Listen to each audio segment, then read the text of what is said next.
术水阁好，我将解说2句话，和你做参考。解说，解袂说你。好朋友，咱来甲看，你斟酌看讲，无啥人咧出入巷仔路边，一担稀微的面单，有一对目暗的姊妹啊，10桶花啊尔。大姊甲小妹讲，紧拼拼咧，紧拼拼咧，这半碗切仔面紧拼拼咧，无钱啦。2个讲加食一碗切仔面，这个拼，台湾话咧讲，台语大词典内底有记载，就是照用汉字这个“食”来表示。啊，另外台语大词典内底佮解说讲，这就是较粗鲁讲的“食”。大姊甲小妹讲，3两嘴啊白白咧，因为咱着爱佮做生意。因咧做啥物生意？目暗的人，一个野月琴，一个负责念歌，对啦。沿路行，沿路广告，讲敢有人要听念歌？这款的歌真稀罕，专讲劝人在世间。小妹甲大姊应讲对，咱着爱紧来学，学人益手。讲安尼目暗的念歌呀，念一曲啊金鼓看样咧，阴暗转去，咱毋则趁有钱，袂去互阿母骂。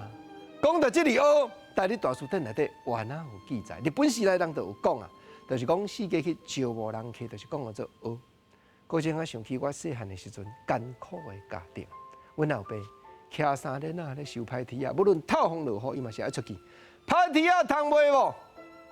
遮个旧报纸、旧冰箱，甚至歹当旧车摕来卖哦。出去咧学人客，你像讲现处时，遮个走机动车的司机大兄大姐。淡路的车驶咧飞，嘛是咧学看有人客要甲咱叫无？对啦，一对目暗的姊妹啊，因咧工课维持生活的基业，正就是念歌。啊，大姊嘛甲小妹应讲对，若有人咧约，咱赶紧琴甲叮当落，弦仔甲叮当落，甲叉落，阴暗才有才调，才有较青草咧。即句叉，台语的动词，原来台语大词典内底有记载。简单讲。落草叮当就是叫做叉啦，叉落咱就要顶台啊啦。啊，毋过现代应用，代志开始甲进行，工课开始甲发挥，原来是讲叫做叉，所以吼，即个工地赶紧来甲叉落，动土的典礼甲举办了，要起楼啊厝咯。